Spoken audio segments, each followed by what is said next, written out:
തിരുവനന്തപുരത്തെ Azad restaurant famous ആണ്.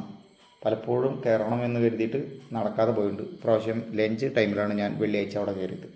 തിരക്ക് പൊതുവെ കുറവാണ്. മനോഹരമായ നല്ല വ്യൂ ഉള്ള റെസ്റ്റോറൻറ്റ്. എൻ്റെ മെനു ഒക്കെ നല്ല രസമുണ്ട്. വിലയും താരതമ്യത്തിൽ അല്പം കൂടുതലാണെന്ന് പറയാം. മനോഹരമായിട്ടുള്ള ഒരു മെനു ആണ് എനിക്ക് തോന്നിയത്. മെനു അധികമൊന്നും വായിക്കാൻ നിന്നില്ല, ഞാൻ ഓർഡർ ചെയ്തു. എനിക്ക് അവിടുത്തെ ട്രാവൻകൂർ ബിരിയാണി കഴിക്കണം എന്നുള്ള ആഗ്രഹം കൊണ്ട് ഞാൻ ചിക്കൻ ബിരിയാണി, ട്രാവൻകൂർ ബിരിയാണി അല്പം സമയമെടുത്തു. എന്നിരുന്നാലും ട്രാവൻകൂർ ബിരിയാണി മീൽസുമാണ് ഓർഡർ ചെയ്തത്. കൂടുതൽ എനിക്കിഷ്ടം മീനാണ്. മീനിൽ ചെറു മീനുകളൊന്നും ഇല്ല. അപ്പോൾ ആവോലിയാണ് ഞാൻ ഓർഡർ ചെയ്തത്. അതിൽ തവ മസാല, എന്താണ് ട്രാവൻകൂർ ബിരിയാണിയുടെ പ്രത്യേകത, എന്താണ് തവ മസാലയ്ക്കുള്ള പ്രത്യേകത, എന്താണ് കറികളെ കുറിച്ച് അറിയാനായിട്ട് ഞാനൊരു മീൽസും കൂടിയാണ് ഓർഡർ ചെയ്തത്.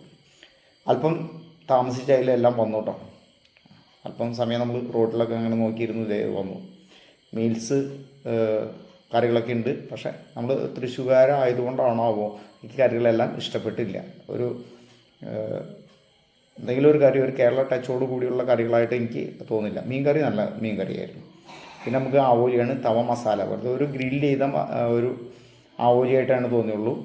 ടേസ്റ്റാണ്. പക്ഷേ തവ മസാല എപ്പോഴും തവ മസാലയൊക്കെ വെച്ച് പറ്റിയ ഒരു സ്പെഷ്യൽ മസാലയാണ് ഞാൻ പ്രതീക്ഷിച്ചത്. അതില്ല.